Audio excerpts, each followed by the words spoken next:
Hi guys, we're going to go through a Pilates workout that you can do at home. Yes, you might need a mat, but not necessarily. You can just do this on the floor, wherever's comfy, and you just need probably enough space for you to lie down in. That's kind of it, all right? So you can start cross-legged, or to be honest, however's comfy-ish in this. It doesn't need to be cross-legged if that's not comfortable for you. Right, and the first thing we're going to do is we're just going to breathe. If you can, put your hands on your belly. What I want you to do is we're going to do diaphragmatic breathing. So you're going to breathe in, send your belly out, breathe out, draw it back down, which for a lot of people can be quite tricky because we don't spend most of our day breathing like that. So breathe in, belly out, breathe out, draw it back down. If you're struggling, I find having to really overdo it first helps. So puff your belly out, massive, like you're trying to do sort of comedy massive belly. And just to get it going, I think that sort of fires the rung up a little bit as to what you want. So just going to do a couple of breaths. I'll shut talk in a minute so you can focus on the breathing. Okay, do a couple of breaths here, just really breathing into the belly, activating the diaphragm. So breathe in, belly out, breathe out. Draw it all back down. Breathe in and breathe out. Breathe in and breathe out. And let's do one more. Breathe in and breathe out. Right. If you can keep trying to focus on your breathing throughout this, that would be awesome, but don't worry about it too much. So we're going to start to side bend. If you can, you're going to breathe out as you move. So breathe in, breathe out, side bend. Breathe in, bring it back. Breathe out, go the other way. Don't worry too much about the breathing though if you find you're kind of getting discombobulated. I would rather you just focused on just going through the movement and just getting yourself moving. As long as you are breathing at some capacity, I don't want anyone to pass out halfway through, then that is good enough for me. Right? Whereas if you're kind of quite used to the movements and it is quite good, so then just check in with your breathing and see if you can add that in too. Okay, we're going to do seated roll down. You're going to put your hands behind your head.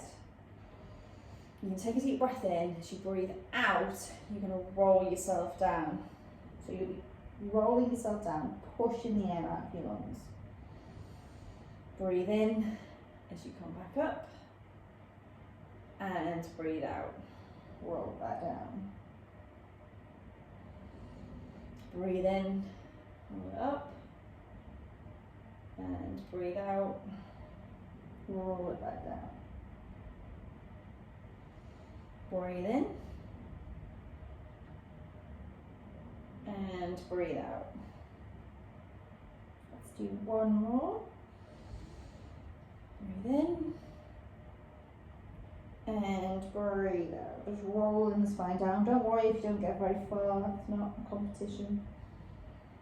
Breathe in and hands go back down. Okay, we're going to take a seated twist.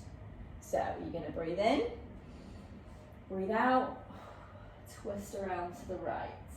You're going to look over your shoulder, breathe in, bring it back, breathe out, over to the left.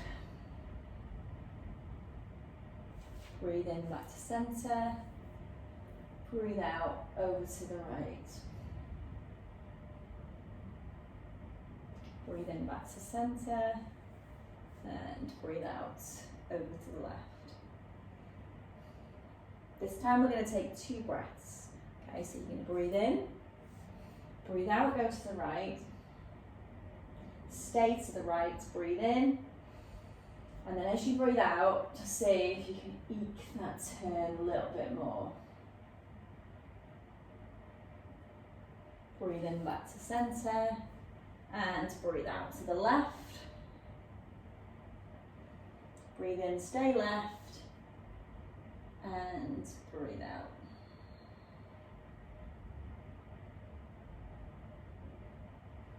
Okay. I'm going to take my legs into this position, okay? This is Mermaid. If it's comfortable, you can take them a little bit further out, or if you need a little bit of support behind you, you can use your hands, okay? In an ideal world, both the seat bones would be on the floor. I can tell you that mine are not. So don't worry if yours aren't either. But yeah, the aim is to have a fairly neutral pelvis in this position. That's aim, not necessarily what's going to happen. Mine is not, okay? But I'm a work in progress and it's better than it was, okay? So, left hand down, right arm over, breathe out, side bend. We're trying to create an extra inch of space between your rib cage and your pelvis. Look up to the corner of the room, keep the chest open. I'm going to take a couple of breaths here.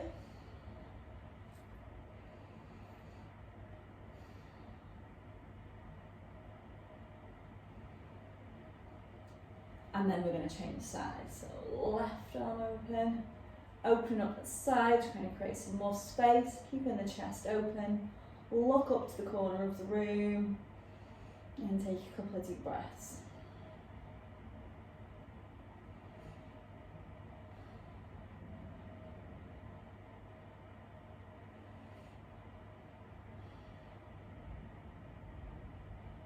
And then we're going to swap the legs over and we're going to do the same thing the other way.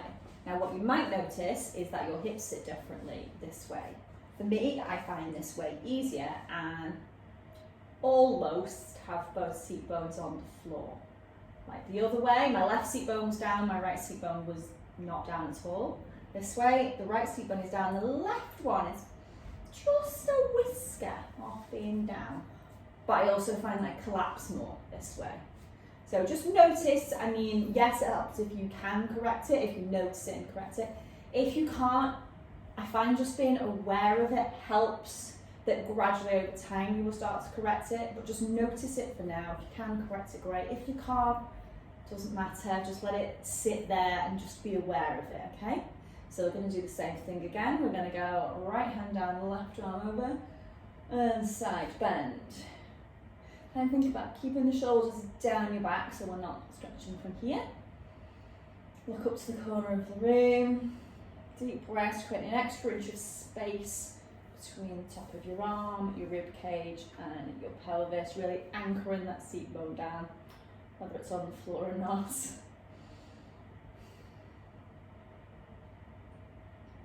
And then change sides, side bend. Open it out, keep seat bones. Keep the shoulder blades down and keep your seat bone down and lift through the rib cage and the waist.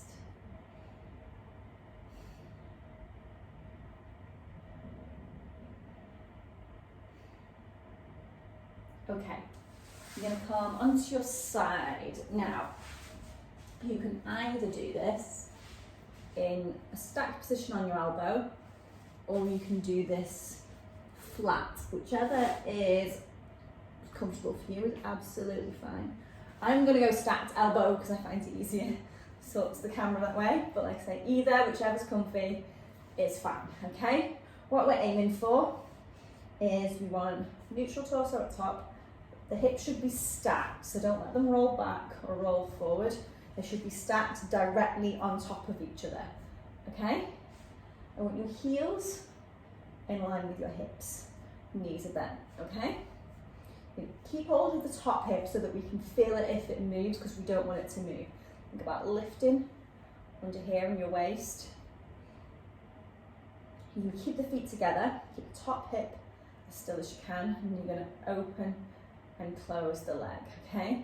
What I want you to think about is as if you're turning your thigh bone in the hip socket. So it's not turning the hip, it's just turning the thigh bone, okay?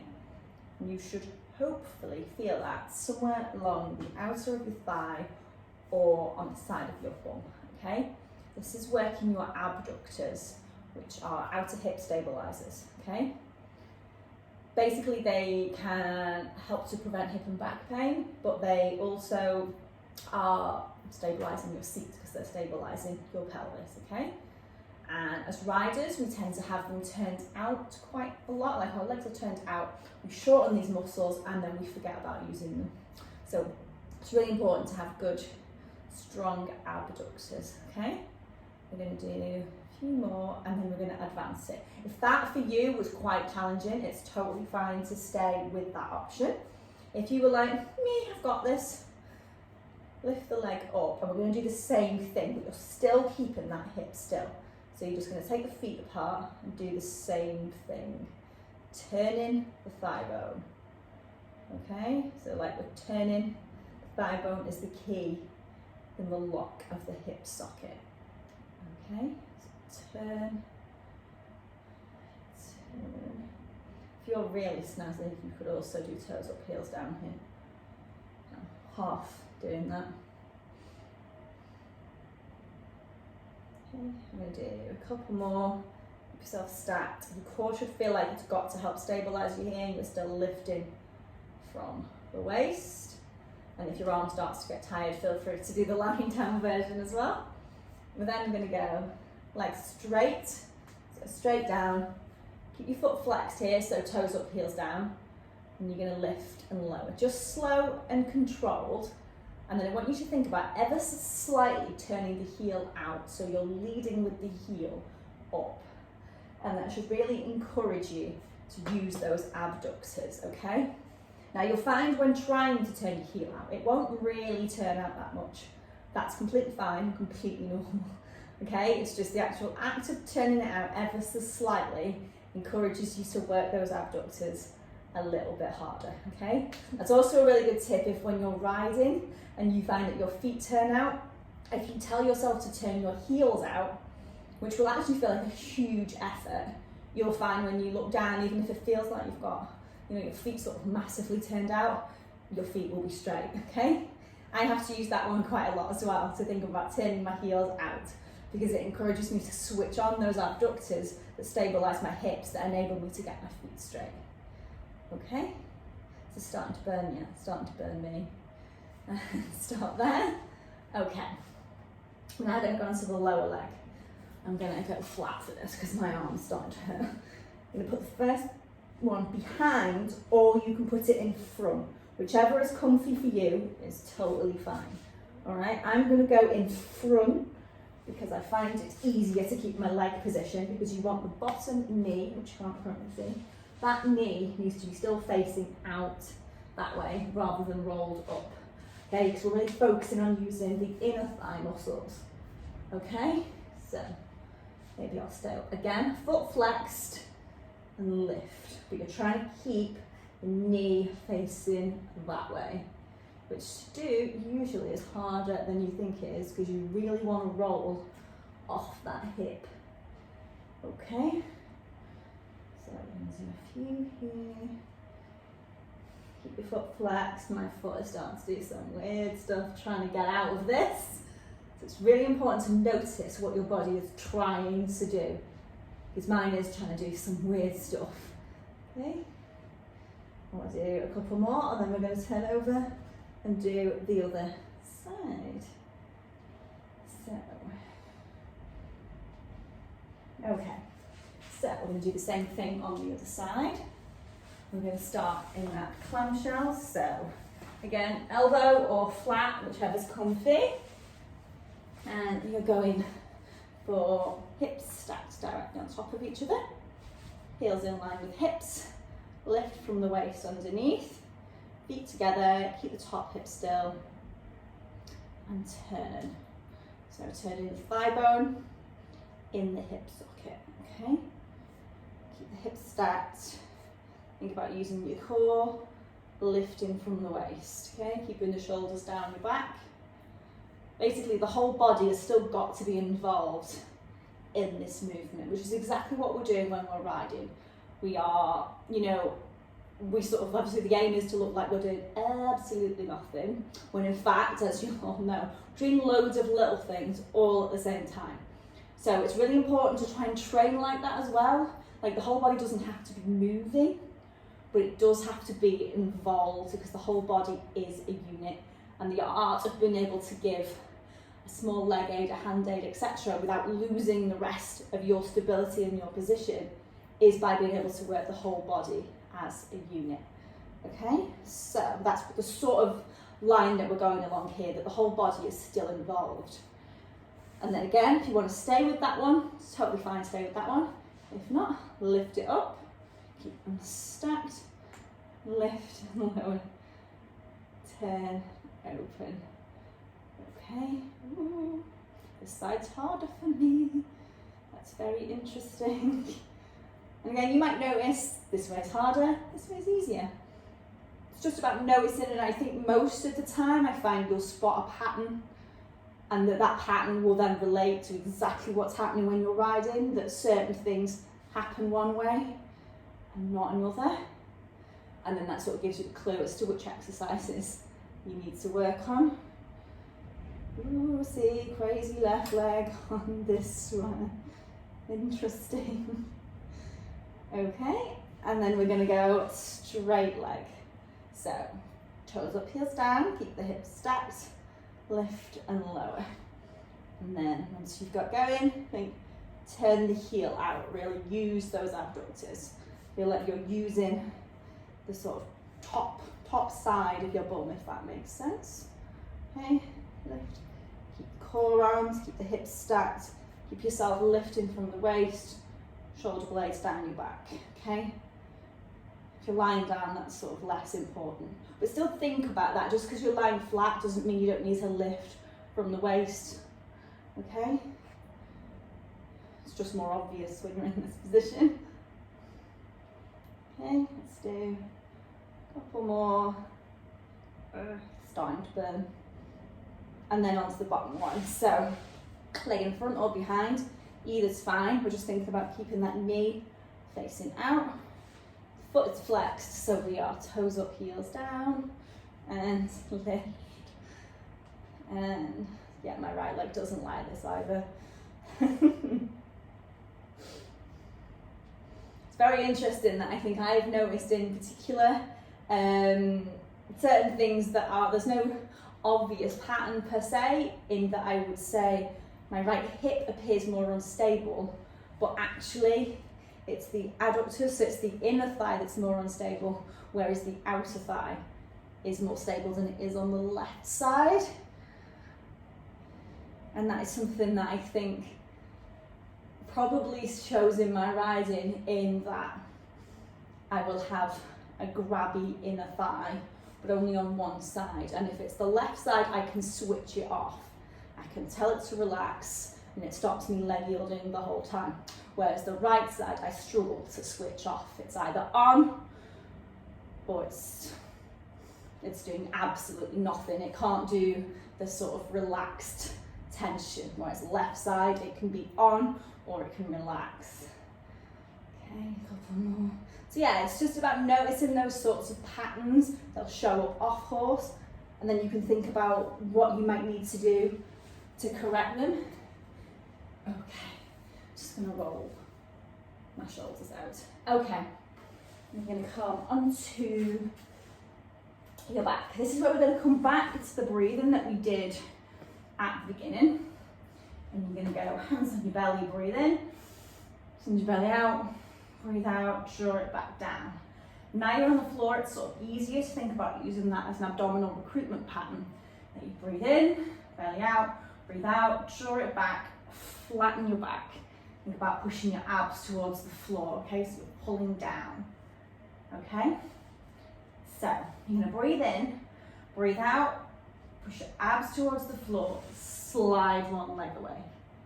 Breathe in, bring it back, breathe out, slide the other leg away. And what's really important here is that your pelvis stays still and your back stays flat. So you're really pulling the abdominals down to flatten the back. Because depending on how you're sort of biomechanically set up, you might start to try and arch your back here, okay? Or you might try and lift something. But yeah, it's all about just controlled movement, keeping the back flat, keeping the hips as still as you can. Okay, so, and that's why we use the breathing, because on that out breath, when you're drawing the abdominals down, that's when you're at your most stable. Okay, that's when all the stabilizers are on in your core. So, you're going with that, just breathing in, breathe out, move the leg away. Breathe in, bring it back, breathe out, take it away. And then if you've got that, we're going to add in an arm. So we're going to go opposite arm and leg away. Okay, so you're going to breathe in, breathe out, right leg, left arm again. Very important to keep the back flat. Breathe in, bring it back. Breathe out, left leg, right arm. So we're really pulling. I definitely find this really challenging because I'm quite hollow in my back naturally. So it's really important to focus on keeping that back flat. If you're really struggling, make the movements smaller. It's much better to do a small version that's correct, where you're really using your abdominals to hold the pelvis and the back still, than it is to do a really big one that sort of looks like this, okay? So just focus on the movement, think about quality over quantity, and again, if it's difficult and you're really struggling, make it smaller. Just regress it, make it smaller, do that little bit that is good, and just build up from there. Okay, now I'm going to change it slightly. This version, I find, if you are hollow backed, is slightly easier, but it's only easier if you keep the legs high. The higher the legs go out, the easier. The lower, the harder it is, okay? So again, it doesn't matter if you do it here or here. I'm interested in quality rather than quantity, okay? So we're just going to start with the legs first. You're going to breathe in, breathe out, slide one leg away. Breathe in, breathe out, slide a leg away. Breathe in, breathe out. And like I said, if you want to make it harder, take the leg lower. Breathe in, breathe out. That's really hard for me. If you want to make it easier, just start there. Okay, it's totally fine, whichever feels right for you. Okay, I'm probably going to go somewhere in the middle. So, now we've got that going, we're going to add in the arms. Now, I find in this position, I put my opposite hand on the knee to stop me getting mixed up. Okay, so breathe in, breathe out, left leg, right arm. Breathe in, breathe out, right leg, left arm. Breathe in, breathe out. So again, we're really focusing on keeping the back flat, pelvis stable, and also about moving in time with the breath, and that the arm and the leg move at the same time, which again is important when we're riding, because if you give a leg aid then a hand aid, that's different than giving a leg and a hand aid. So you've either given two aids or you've given one. So if you can be really sure that you're coordinating your movements as you're doing them and keeping everything else stable, solid and controlled, that's when you're going to start to give really precise aids. So that's what we're focusing on here, as well as strengthening muscles, etc. That's the sort of skills that we're practicing. Okay, do a couple more, and then we're going to take a full body stretch it out. It's fine to arch your back now if you want. Stretch it out, breathe.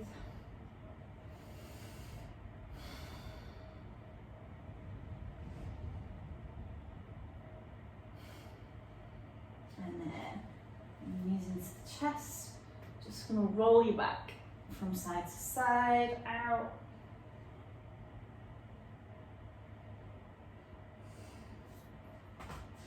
Feet down, arms out to the side. Take both knees to the left and you look to the right. Take a couple of breaths. And then knees to the right, you look to the left.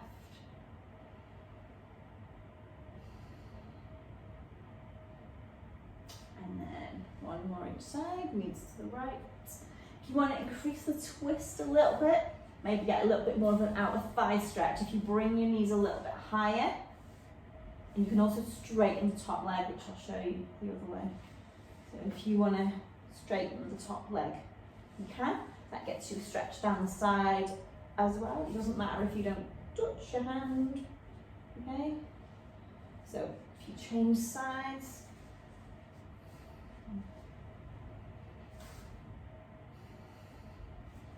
and then sit yourself up.